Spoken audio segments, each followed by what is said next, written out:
exciting program today with Dr. Jamil Ahmad, and it's going to be about Dallas Rhino and Dallas Cosmetic. And of course, it's our incredibly world-famous meeting that's been held for over 38 years in Dallas. And Jamil has been working with me for, how long has it been, Jamil? Yeah, it's been over 10 years now that we've been running the meeting together. So we're very excited. Yeah, and of course, I trained Jamil Ahmad. He's a world-famous plastic surgeon in Toronto, Canada. And he and his partner, Frank Lista, are amazing plastic surgeons. And, welcome to the podcast, Jamil.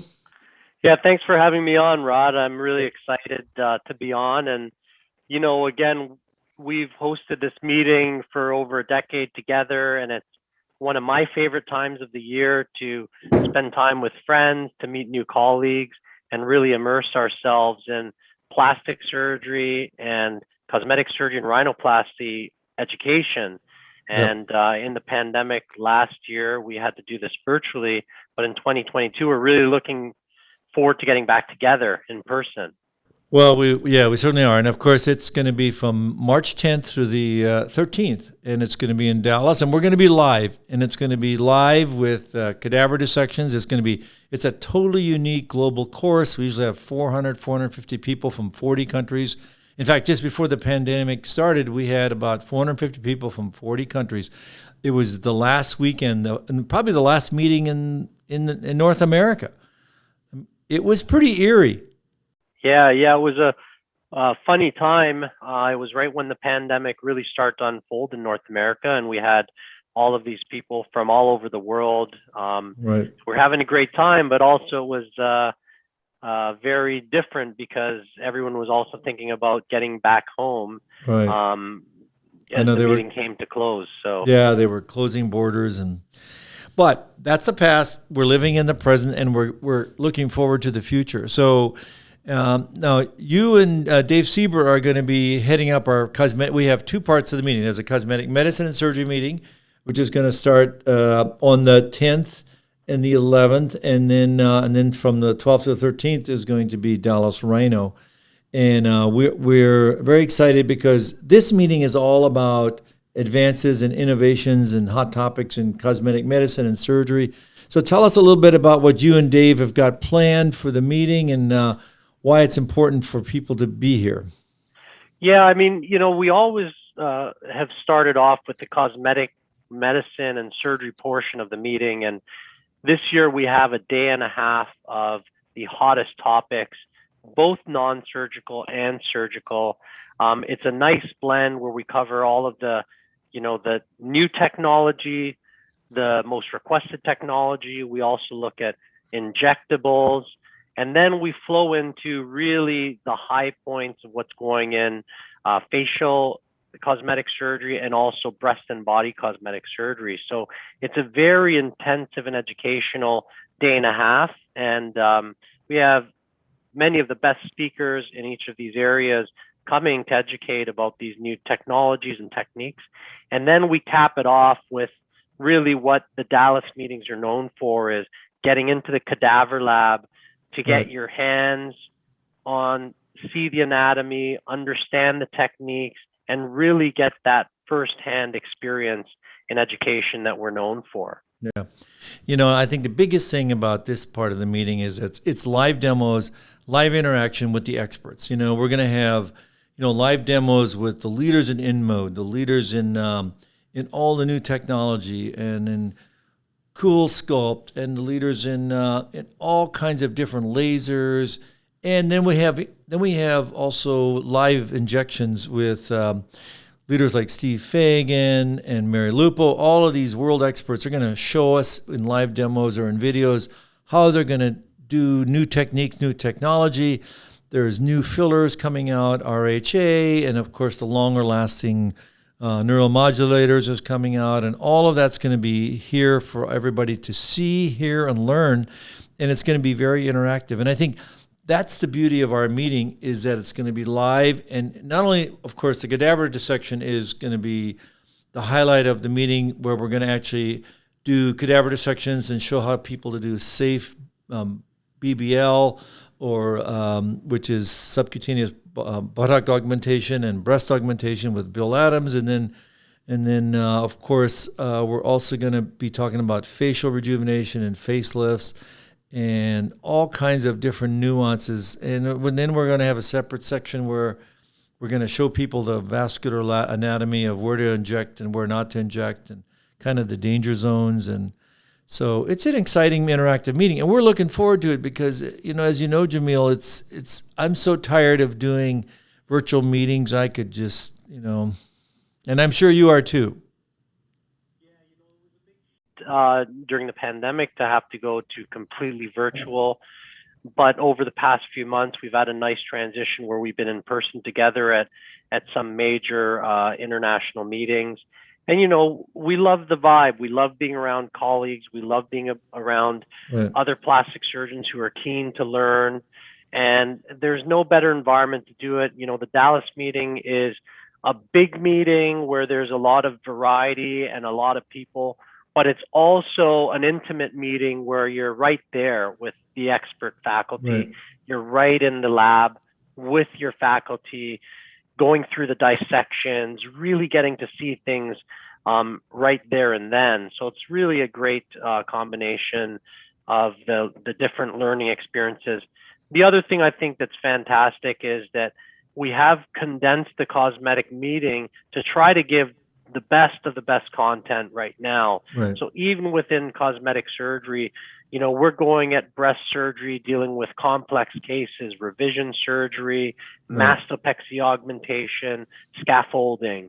We go into body contouring, and it's all about the high definition liposuction, large volume fat transfer. And then we get into what Dallas Cosmetic meeting is known for, is the facial cosmetic surgery, doing really good reproducible techniques and approaches to facelifting, eyelid surgery.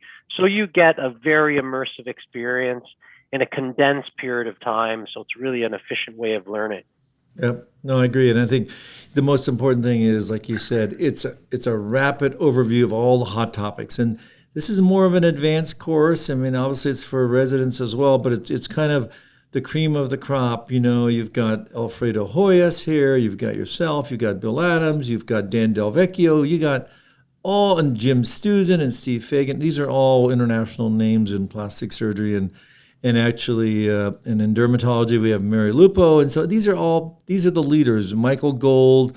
We're going to do all kinds of innovations in when to use PRP in plastic surgery, and what are the non-invasives that can help augment your practice. And we're going to have these interactive panels where we're going to talk about how we can interact better on social media, and we've got all the leaders in that. In fact, I think you and Dave Sieber are going to be sharing a panel on social media as well, and then there's also going to be a panel on how do we relate to the millennials coming in. And so I think that's all exciting, and it's very unique because everybody today in the era of plastic surgery and cosmetic medicine is that social media is an important part of everything we do. Yeah, it's really become one of the primary ways that we engage patients. Right. One of the primary ways that patients get education about what we do. So it's so important to learn from people about what their experience has been, what's helped to build their practice and improve communication with patients. The Dallas meetings are always so great, right? It's the style that we've grown to love, which is we jam pack everything in. We start early, we finish late, and then, you get dinner, and if you want, start all over again. You can watch all of the videos on the on-demand video recordings in the evening. So you could really, really immerse yourself 24/7 when you come to Dallas for those few days. Right. You're right. As Jamil said, we go from 7 till 10, 11 o'clock at night. And it is amazing. I'm always amazed because we're usually out to dinner and people are watching the videos that go till 10, 11 at night. It's unbelievable. And that's really exciting. And so I've never had a patient, or I had never had a participant say, man, I didn't learn enough at Dallas Rhino or Dallas Cosmetic, because there's so much to do. There's so much interaction. And then the next morning we start all over again, and we do it again in a bigger way. And you can ask questions to all the experts. I mean, there's no place like it. And, it's like a condensed meeting of the best, and it's great. And we do it year in and year out. And, of course, it's going to be really, I think, amped up this year because it's going to be live. God willing, Yeah. but it's going to be live because it's going to be live interaction, live demos, live injections, live interaction at the cadaver lab. And I think that's going to be amazing because we get that energy back. And, it's probably the biggest cadaver lab in the world because we have all that interaction. There's hands-on with, there's instructors at every station, and we talk about the different aspects. And Jamil, you want to tell them about the different areas we're going to talk about, from going from one station to another? Yeah, so we have small groups where we do the dissections of the head and neck to go over all the different techniques and approaches that we've taught during the didactic portion of the meeting. But we also have breakout sessions where some of our expert faculty go over their approaches. So breast session with Bill Adams, where it's the approach to breast augmentation and, use of a scaffolding. There's going to be a fat grafting session where Dan Del Vecchio will show how fat is grafted into the buttock. And then we get to do the dissection to really see where that fat's going and appreciate the anatomy, which is so critical in that operation. So we have a bunch of breakout stations that way. And you're able to see these approaches in facelifting surgery done by several experts. So you might see one variation of mass manipulation, and then you're going to see a different variation by another expert. So you're able to see all of these in that lab, which is the hallmark of the Dallas meetings, is getting into the cadaver lab. Yep. No, I think that's a great summary. And I think, it's very action-packed. And then, of course, then we immediately jump into Dallas Rhino. Yeah, and Dallas Rhinoplasty meeting is great. We've been doing it almost 40 years. It's been around, and we've been running this meeting, every March for over a decade now together. And, it is the one meeting that anyone who does a lot of rhinoplasty will always say, I went to that meeting to learn about rhinoplasty. Everyone's been there at least once. Many people come multiple times during their career because we give the foundation in terms of concepts in rhinoplasty, but we're also aware that there's always constantly new developments. So we every year try to integrate the new developments, new innovations in rhinoplasty. And this year is no different because we're going to have a dedicated portion of the meeting to preservation rhinoplasty, which is one of the most interesting and hottest topics in rhinoplasty out there right now. Yeah. Yeah, and I think, we try and change it up. Well, we do change it up every year because this is, again, going from the basics to the very complicated. And this year, like you mentioned, Jamil, we're going to be integrating some of the world leaders in preservation rhinoplasty. And it's going to be head-to-head with precision structural rhinoplasty. And I think there's a role for both. Obviously, I'm still a little bit skeptical about the expanded role of preservation in some areas. Certainly, obviously, in primary rhinoplasty, I think it's going to have a role in the straight nose that has a slight dorsal hump. But in secondary, of course, precision rhinoplasty still reigns because you've got to open the nose, you got to look at it, you got to restore it and reshape it and redo it. And but we've got incredible folks. We've got Aaron Cousins and Dino Elasnia. They're going to co-chair this with Jamil and I. But I think they're bringing in the world leaders from Europe and from Turkey and from France. And these are all incredibly great and talented surgeons that are doing great things. And I think one of the things that you're going to learn is there is a lot of similarity between both of them. In precision rhinoplasty, we do a lot of preservation of ligaments and all kinds of different things. And in preservation rhinoplasty, you certainly do a lot of structural things. And sometimes I think, some of the things done in preservation may not be so preservative at least from my viewpoint. But we're going to have this debate with all the world experts, and these are great colleagues and great friends, and we're gonna bring it out in the open, and then we're all going to the lab. We're going to go to the lab, and we're going to show people what we can and cannot do with preservation rhinoplasty. And I think I want to see that. I want to see, Aaron Cousins take apart the nose and the tip without touching the dorsum. And I want to see Dr. Sabine do it, and all of our incredible other world experts. And it's going to be the first time in North America you're going to have this hands-on meeting and interaction between the global experts in both areas. And I think you're going to learn a lot. I'm going to learn a lot. Aren't you there, Jamil? Pride ourselves at in Dallas is that we're very critical of not only ourselves, but everyone we invite to come educate, because that's what our audience wants. That's what our colleagues want. And there's always going to be something that's the newest, the latest, the greatest. There's always going to be someone who wants to present that without telling the whole story. But we make sure we get to the bottom of that, and we really vet our faculty. So we've, combed the earth to look for the best rhinoplasty surgeons to invite every year.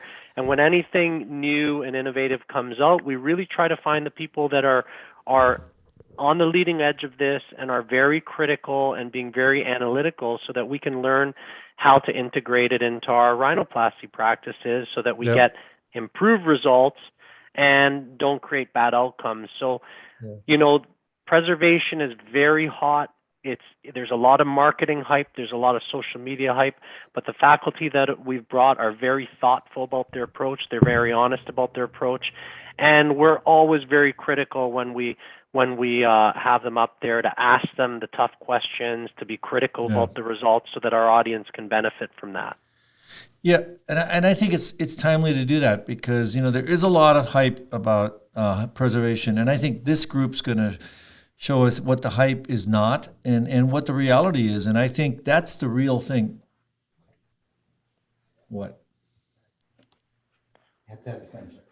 Oh, okay. Anyway, but the hype, versus reality. And I think that's why we certainly have got all the world experts. I mean, I want to thank Aaron Cousins for putting together this incredible group. And the other thing is, we're going to continue the tradition of Jack Gunter, who basically, as you mentioned, Jamil, this is a meeting where there's no stone unturned, and people are called on the carpet if they are presenting things that may not necessarily be, totally in sync with maybe one of the principles of rhinoplasty. We're going to call them out on it, and they're going to, and I think that's good. I mean, Jack used to call all of us out on that in panels, and in fact, as you remember, the What About This Result panel is one of those panels where, we sometimes had people, pretty remorseful. So we only have people that can take the heat. But it's done in a very, very educational manner that's constructive. And we want people to come and learn and to go home and say, listen, I will do this. I can do it better. Or I'm going to say, listen, doesn't make sense. I don't want to do it. But one thing we will tell you is that we're only going to show you things that are safe and reproducible, and that are consistently you'll be able to do them when you go home. Because in many meetings you go home and most complications occur within about 2 weeks of a meeting, and that's not a good sign. That doesn't happen with Dallas Rhino. With Dallas Rhino, when you go home, you're going to be a better surgeon, you're going to be a better person, and you're going to learn a lot more about your ability as a plastic surgeon and as a rhinoplasty surgeon. So that's our pledge to you. You do it with the faculty, you do it with the lab, and you do it by talking to everybody that's there. And I think that's the take home that we have for you. What do you think? Yeah, I agree, Rod. I think that we take these things seriously. We take plastic surgery seriously, and we want our patients to always get the best results. So therefore, we want to use the best techniques and approaches for our patients, and that's what we want to convey to attendees. I think, when people come to Dallas and they see what we do, the amount of respect we have for what we do, it brings everybody's standard up. It makes people more critical about their own approach and their practices. And ultimately, that's good for their patients and good for their practices and good for plastic surgery. So I think it's really good to spend those few days in Dallas with us and all these expert faculty, because you'll leave with a lot of knowledge, a lot of information. You'll leave with ways to integrate that into your practice so that you become better at these operations. And, Yeah. one of the other nice things, Rod, is, again, the cadaver lab is, Right. the key to being there in person. We have the world's experts in there. There's very small groups with their own cadaver to do the techniques, do the dissection. But we also have our faculty doing demos of the different approaches and the different technical maneuvers. And you can see it right there and then. There's very few opportunities where you can learn and see Right. in 3D, in real life, see the anatomy, see how the tissue reacts to these techniques. The other thing is, we've talked a lot about preservation rhinoplasty, but we're going to also integrate this with the hallmark and the basis of all of the precision rhinoplasty that we've always done, which is starting from nasal analysis. What is a nose? How do you analyze a nose? To the tip shaping, the new different types of tip shaping, and how to make it more consistent, with septal extension grafts, and why columnar struts are probably not as good as we thought in the past. And then we're going to talk about the new methods of dorsal component shaping using precision techniques. And then, we're going to put it all together in panels on tips and dorsums. And then we're going to talk about all the different ethnic types of variations, from the African-American nose, the Asian nose, the Turkish nose, and the Hispanic nose. And then we're going to talk about the cleft nose, and then panels about what's new, what's hot. So all of these things are going to be integrated and going through until Sunday morning, and then we'll end up with revision and secondary rhinoplasty. But we're going to talk about the complexities of how to be a better surgeon and how to get better and more consistent results in rhinoplasty. And if that's what you want, and also to become a better surgeon in all aspects of cosmetic surgery, there's only one place to be. And if you want to be the best, you got to train with the best. And believe me, it's going to be here in Big D in March 10th through the 13th.